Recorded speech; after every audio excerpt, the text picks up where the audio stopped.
What's shaking? Hey, I'm Rick Jordan. Today, we're going all in. I have one of the best guests ever for you today. This amazing woman is behind some of the most iconic artist social media marketing, including, like, no joke, the Backstreet Boys, Britney Spears, Camila, I'll cut that part out because I can't, I just didn't even pronounce her name right.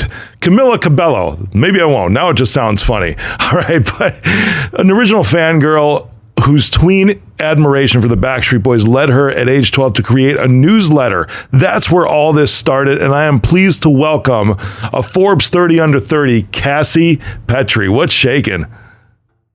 Hi, thank you for having me, and thank you for the nice intro. It's you've got so much that you've done, so much that you're doing.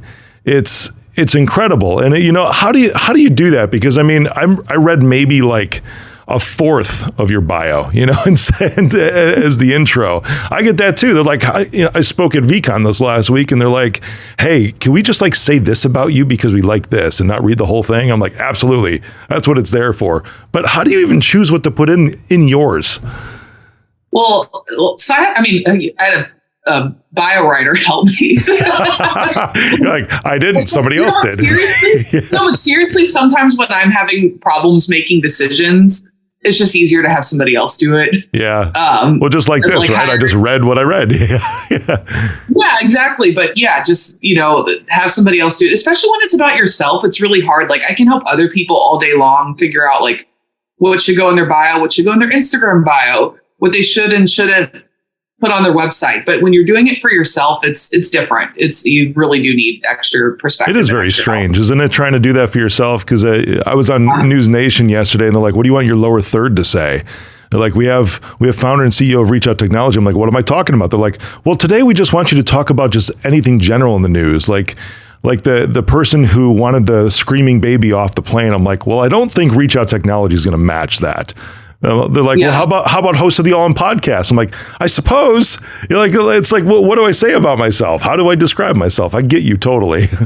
Yeah, other people's perspective can really help in those situations. No joke. The funny thing is when I went on, their lower third said cybersecurity expert, something I didn't even tell them to put on there, but they just threw that up there anyways. Have you ever had that? Have you ever had somebody just like throw something completely irrelevant about you, like out of context?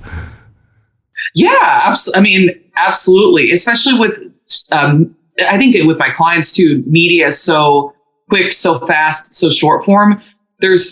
You have such little time. And so things, because you have lack of time and lack of space on screens too now, because, you know, we used to have big TVs and now we're on phones and have such a little more space. I think there's more and more misunderstandings and things taken out of context more than ever before. It's definitely a challenge that a lot of people are facing right now. No doubt. See how we make it all work for our conversation and with what you do. I like that. Yeah, absolutely. Yeah. So I'm looking at you right now, obviously, and you're looking at me. You're in a hotel, it looks like. Where are you at? Yes. What are you doing today? So I'm in a hotel. I'm actually in a hotel in Los Angeles. I, work from home a lot of days with, I have a boyfriend. He's a music producer. But on days where he's like recording live instruments, I can't do Zooms from home because even though the studio's, closed up and isolated and that sort of thing, I'm still, you would hear drums right now for sure if I was there. Well, that could be fun. I could break out my guitar. Yeah. And so, a lot of times I work out of WeWorks, but if I'm doing Zooms or podcasts, I find that the sound is not very good because the rooms are like glass and bouncy. So I actually use dayuse.com a lot of times as my office especially if I'm doing things that are more audio focused, because I feel like that's a better fix on the go than using an empty office space just because it doesn't have enough things in the room to absorb sound and it gets super echoey. So yeah. I'm actually not traveling anywhere. I just use this as an office. That's awesome. I've done the same actually being on like a trip somewhere with family and I got a call because it was a big hack. I am a cybersecurity expert, but it was Bloomberg, Cheddar, and Newsmax that I appeared on in one day during this big breach. And I did the same thing. I literally went and just rented a set because we had a villa, right? And there was nowhere really private in the multi-bedroom villa to do these huge nationwide TV appearances. So I went down the street to the JW and just rented a room. That's it. Didn't sleep there or anything, just to do the appearances because it was quiet. Yeah, I do that all the time. Dayuse.com is great for that. I use it a lot for those kind of situations. And when I'm on vacation with family or my boyfriend, like especially when we go to Hawaii, for example, sometimes I have calls that are, mainland, they're 5 a.m. Yeah. And I don't want to disrupt our villa or house or whatever. So sometimes I go get a separate hotel room just for that purpose. And especially in a place like Hawaii, they don't have co-working spaces, at least not on like the side of like Maui I'm staying in, for example. So a hotel room really is kind of the only option if you have to do a call where you don't want to disturb everybody else. Yeah, right on. That's a cool point, and I'm curious as to how this transitions over into media too, like TikTok or whatever, because there's a quality, of course, there's a quality in having the raw, the real. As in like the REAL, not the REEL that we're used to posting and everything, but nice little pun.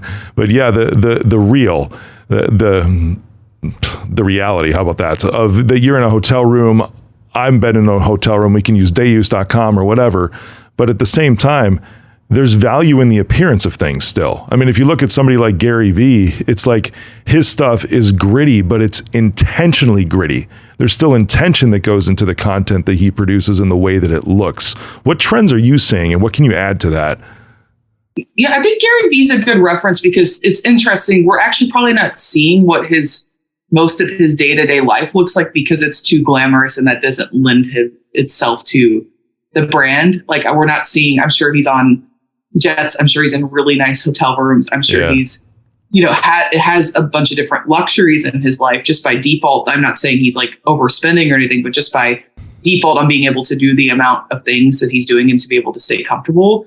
And that stuff's purposefully being omitted because that doesn't lend itself to the message that he's trying to share to people. So I think that's, really interesting, but yeah, I think, this kind of stuff comes down to branding in general. Branding is really important in artists. Branding is really important for like individuals and, celebrity executives like Gary Vee and, podcast hosts like yourself and all different other types of people. And I think because we're in a position in the world right now where everything can be captured all the time because we all have a good quality phone in our hands now. We didn't have that 10 years ago. Yeah. We have to be thinking even more all the time about where we're at, appearance, how that's being captured, how we edit it to go and share that with, people on Facebook, even if it is only to 100 people, what those 100 people see can really matter. So yeah, it's something we're thinking about all the time.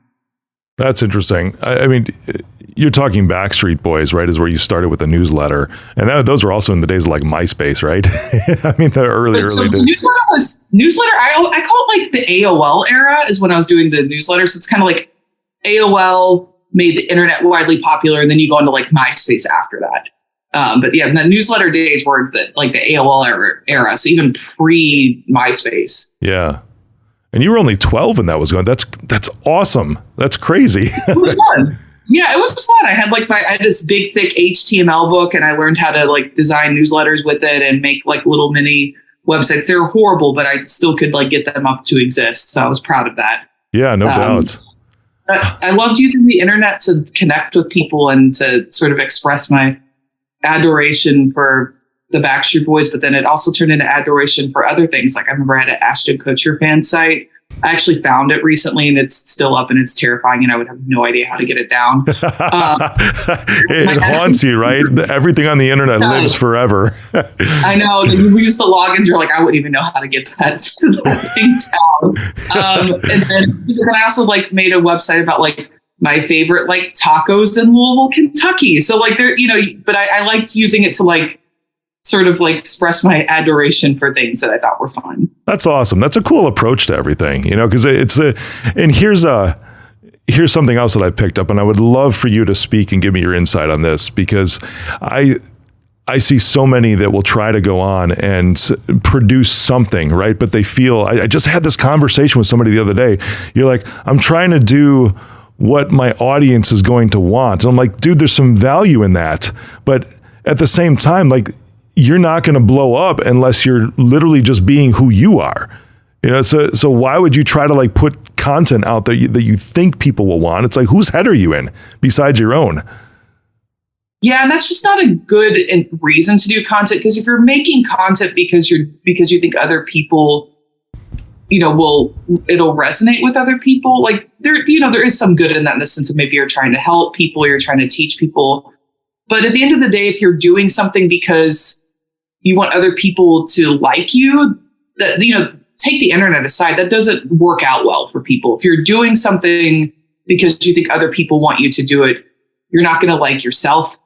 At some point, you're going to make decisions where you prioritize other people over yourself, and you kind of lose who you are. And, again, I like to take the internet out of equations a lot of times and just kind of compare it to like general philosophies in real life. And if you're doing stuff for other people all the time, you're going to lose yourself, and you're actually probably going to lose the people too that are following you. They'll get bored at some point because it's going to be the same thing over and over. Whereas as people, I think that we change constantly. We evolve. Totally. Absolutely. We evolve all the time. I change nonstop. And I think, I used to like kind of feel like I didn't know who I was or, know myself because of that. But then I realized part of me is that I change and evolve nonstop. That's like who I am. I sort of struggled with a while, for a second. I was reading all these, self-help books, and there's a lot of good things in self-help books, and, there's a lot of self-help type of content too, that kind of, on the back of self-help books. And I feel like that was really my algorithm at some point. And, a lot of those things talk about like routine and how important that is. And I realized I'm a phases person versus a daily routine person. And I think once I accepted that, I stopped chasing all these like habits that didn't make me happy. And I feel much more at peace about that, because I'm just not going to be the person that wakes up and meditates every morning. And I know that's great for some people. That's just like not who I am. I might go through a phase where I do that, but that's not going to be me every day forever. And I'm okay with that. Yeah, right on. I appreciate that authenticity perspective that you have, because that's all it is. I mean, I can even look back at let's just say this show, right? When I first started this, because I mean, it's 360 something episodes now, 4 years old. It's matured, and I take a listen to the first episodes. And even though I had a branding agency, it was still like I was being fit into this box that when I listened, that they wanted me to be. And it wasn't really until I started not caring about that and just be like, hey, this is me. This is, I'm Dory. Like even today when I said the artist's name wrong, right? We're not going to cut that in post because it's just funny. I'm human. I freaking make mistakes when we're on stuff like this, and it's just how it is. We just roll past it. It's like I've taken a company public and you've done amazing things with big artists, but we're still freaking people. Yeah. We still make a lot of mistakes, and there's always something that everyone hasn't done before, right? So we're always going to be like trying something new for the first time and not have experience at it and not be good at it. And that's okay. It doesn't matter, how great you are at one thing. It doesn't mean that you're automatically experienced at everything else. Yeah, right. And that's totally fine. No joke. I'm really bad at most things. And I think sometimes I, don't do things that I want to do because I feel like I'm not going to be good at it. But it's, something that I'm, currently working on getting over in a lot of circumstances, because that doesn't mean I shouldn't try it just because I'm not going to be good at it. I feel like sometimes I get this sort of complex of feeling like I have to be good at everything I'm doing.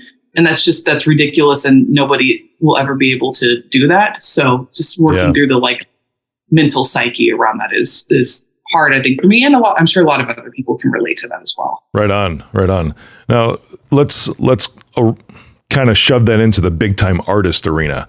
Everything that we're talking about, because let's be real. I mean, even every human being has an ego, but a lot of the big artists, they've got like exponential egos.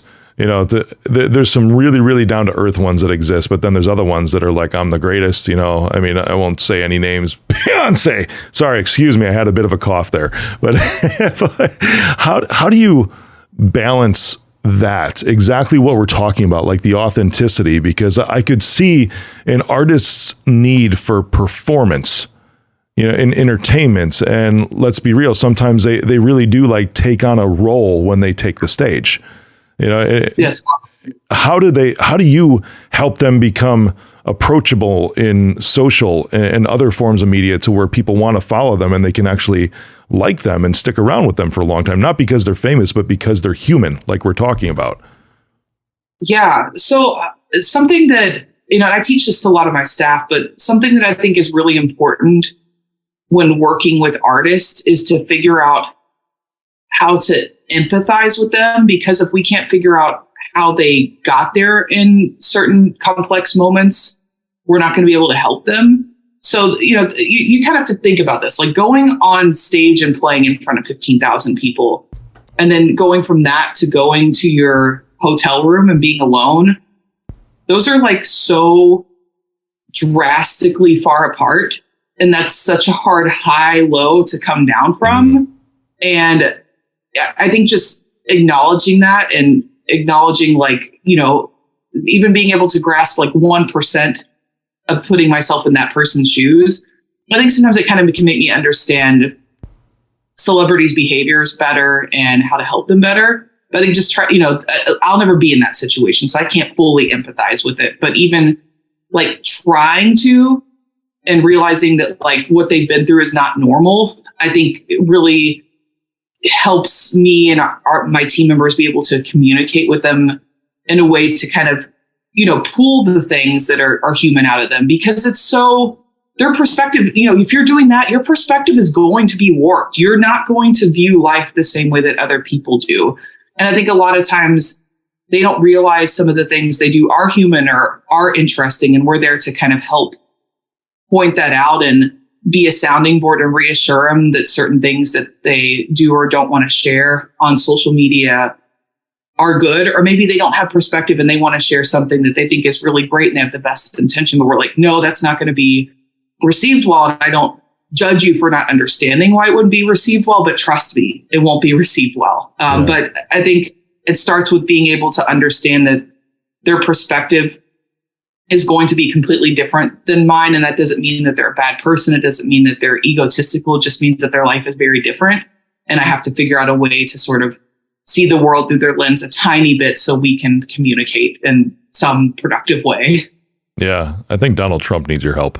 I mean, honestly, like even pre, him being in the Oval Office, I think about so many times with somebody like him or even like an Elon Musk. And I'm like, if they just would have talked to me or somebody like me, they could have changed 3 things in this post and it would have been so much more productive. I think about that all the time, to be honest. For sure. I bet you do. You see the vomit of words, right? And you're like, oh, you cringe. And it's like that's like the rise and the fall of a lot of these big figures that are out there, especially when they start tweeting on their own. They don't have someone like you. And like, for example, I saw Elon Musk tweet something. He's like, more celebrities should tweet for themselves. All of them have, teams or something like that. And I'm like, that's not exactly true. Like, just because somebody has a team doesn't mean they don't tweet for themselves. And at this point, most celebrities are like logged onto Twitter and posting themselves.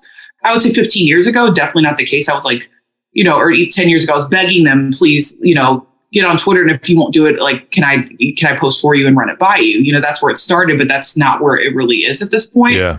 But if he would have talked to me before he posted that, somebody could have been like, hey, I know why you think that, but it's actually not true, or let's verify that. Like, I like to be that person to think about, I totally understand why you want to say that, but let's think about it for a second, or let's get a second opinion, or let's verify that fact. Like, I like to be that person. And a lot of times people don't listen and they say, I don't care. I'll take the consequences. I want to do it.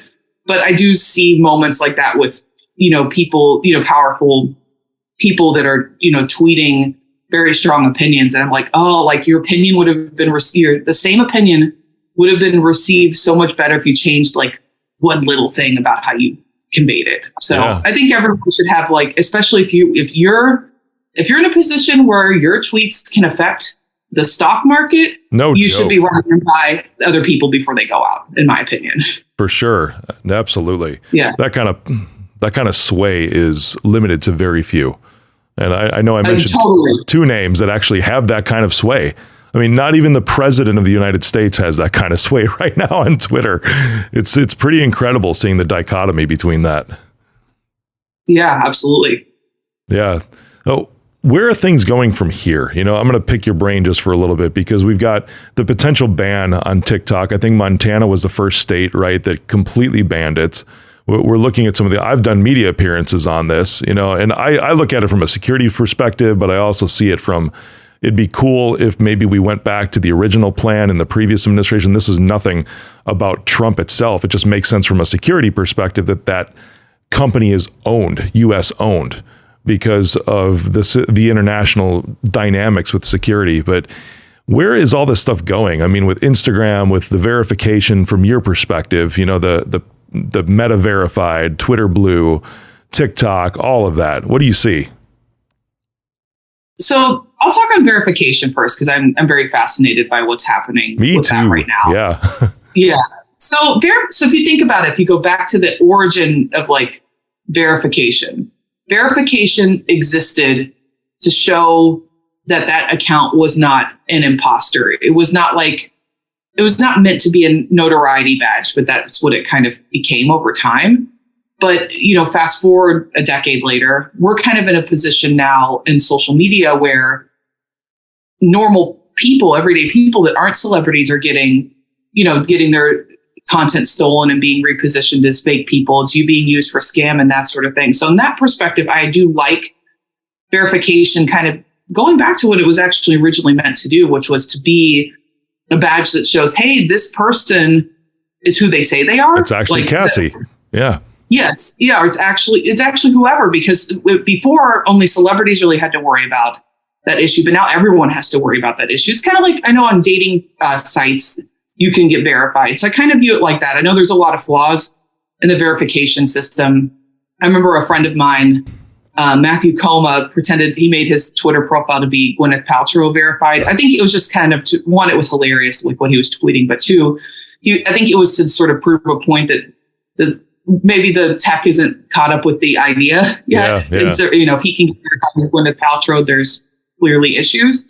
But I think the idea of it is good. I just think we're going to go through a lot of little battles before we get there. I don't know if I agree with the idea of having to subscribe to it on an ongoing basis. I think verifying who you are should be like, I get that there's a cost affiliated with like technology to build that and, maintaining that from a staffing standpoint. I get that. So maybe it's a one-time fee to get verified. And I like the idea of subscription for different tools that you can use, but I think that should be more of like a marketing subscription versus like, I don't think you should have to pay ongoing to prove that you are who you are on the internet. I think one time, small fee, cool. I'm cool with the idea of ongoing subscription-based services, but I think that it should be separate from the verification badge is my 2 cents. Yeah, I'm with you. There's a lot that I agree with you on that, especially on, the added features part of it. Because let's be real, because I mean, Facebook or Instagram, whatever, Meta, they did not allow just general creators to be able to access support when they needed, even if they were running ads, right? They really didn't have much support whatsoever, even though they were trying to build a business, right? I mean, even if they were only going to do $100,000 a year, or they're making $50K a year, just trying to sell an online course or something. It's them. It's actually that person that they're interacting with, but they didn't have support. And they couldn't get verified because they didn't have the actual notoriety that existed. But in addition to that, they had nobody to call or even email or chat to say, help me. I don't understand why my ad isn't running. Help me. My account got locked out for some reason, or help me. Like me at one point, I'm like, I've got like 18 fake accounts out there. Can you please do something? Because every time I have my team report them and every random person report it, I get this thing that says that we don't see that they're violating community standards. I'm like, they're using all my shit. It's my photos. Yeah.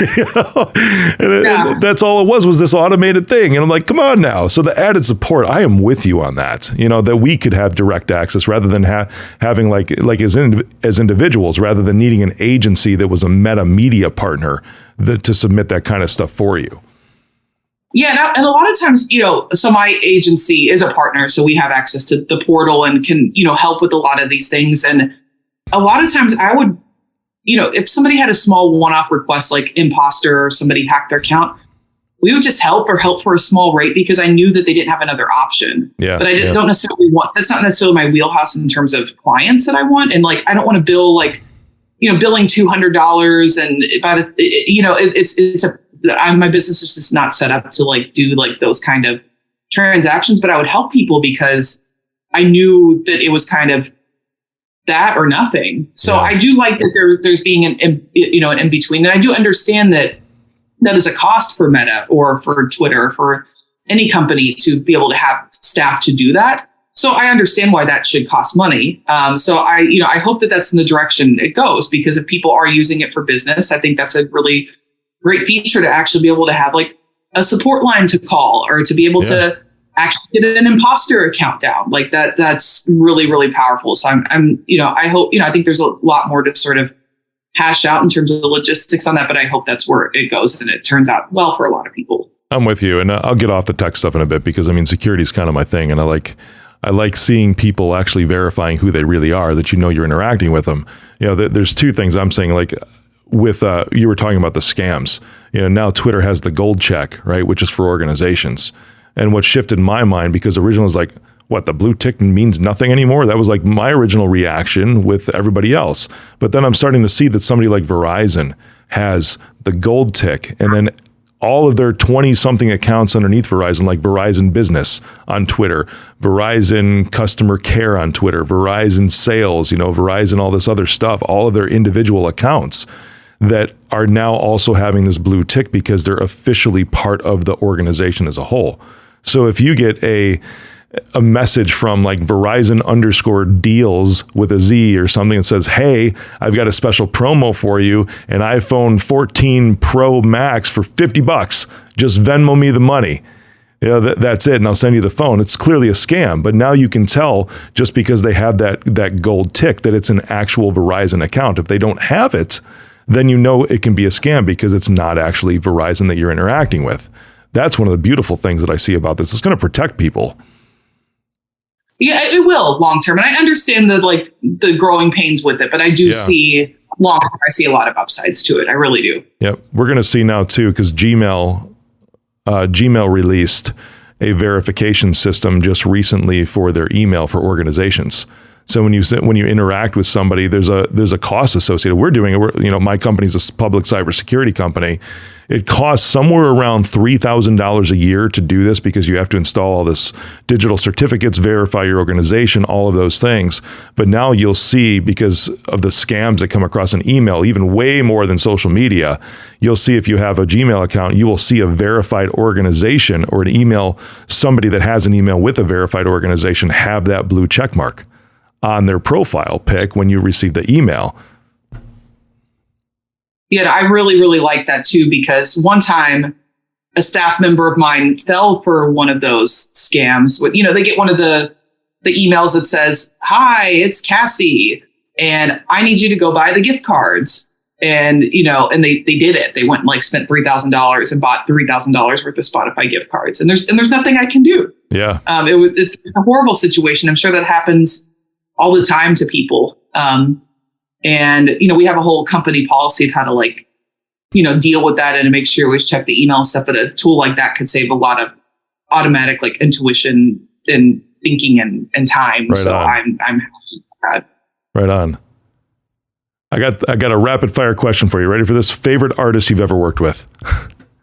The Backstreet Boys. Yeah, I was curious. All right. They're always my answer for my whole life. Favorite client now, but favorite when I was a kid, forever and always. That's awesome. Now I could say it nicely and say least favorite artist, but I'll just say it, worst artist you've ever worked with. It's interesting. I don't know if I have a worst artist I've worked with, and I don't know if I would want to publicly name anybody, but it's interesting. I feel like a lot of times the people you would think the worst are actually really great. And some of the people you think are great are actually really horrible human beings. Well, let's do that. How about somebody that the public might have thought was really horrible, but yet they turned out to be really great? Let's see. Who would the public think is really horrible? I mean, we work with a lot of comedians, and I think sometimes people would maybe think they're tough, but they can actually be really fun. Like we did some work with like Bert Kreischer for a little bit. And, I think that for a lot of people that could seem kind of like a tough client on the front end, but he actually was really smart and, has a lot of input and a lot of really great ideas and really fast to respond. And actually, I think probably would have, maybe been better to work with than a lot of people thought. So that's awesome. Next rapid fire for you. Somebody who has zero connections, what's the first step for them to get involved in the music business? Always go local. That's how I got involved. I'm from Louisville, Kentucky, not exactly a music industry mecca, but I found local bands that I could help and get experience with, whether it was selling merchandise at their shows or I was helping them run their peer volume pages at the time, helping them post flyers about their show. But there's always a local band who is lacking resources that you can help and start building your resume that way. That's awesome. Last question. This one's a little more open-ended for you because I'm really interested in what you have to say. I love employing women in tech because it's a very lopsided industry from a gender perspective. And I think women just bring an absolute brilliance to a lot of things that they do. What advice would you have for women who are looking to start their entrepreneurial business, especially in social media? I would just say there's no way you're going to not feel like the odd one out sometimes. You're going to go to meetings or conferences or even sit in first class and be the only woman sometimes. And that can make you feel really isolated and make you feel really down on yourself. But it's really important to keep going and to stay in it because that's the only way that you're not going to go sit in first class one day and it not be 50-50. Even though you feel alone, it's inevitable. It's going to happen a lot. It's really important to stick it out because sticking it out is what is going to make it change for people in the future. That's brilliant. Thank you for sharing from your heart today. For real, that was amazing. Of course. I appreciate you being on. I would love to stay connected because you're awesome. And for everyone else, where can they connect with you the best? I'm mostly on Instagram and LinkedIn. Just my name, Cassie, Cassie, Petrey, Petrey. And I don't post all that frequently, surprisingly, even though I run a social media agency, but I actually spend a lot of time DMing people. So if you want to chat or have a question or comment, I check my DMs every day and happy to have a conversation. Cassie Petrey, everyone. She's amazing. Connect with her, follow her. I love her. And you should too. All right. Thanks, Cassie. Thank you.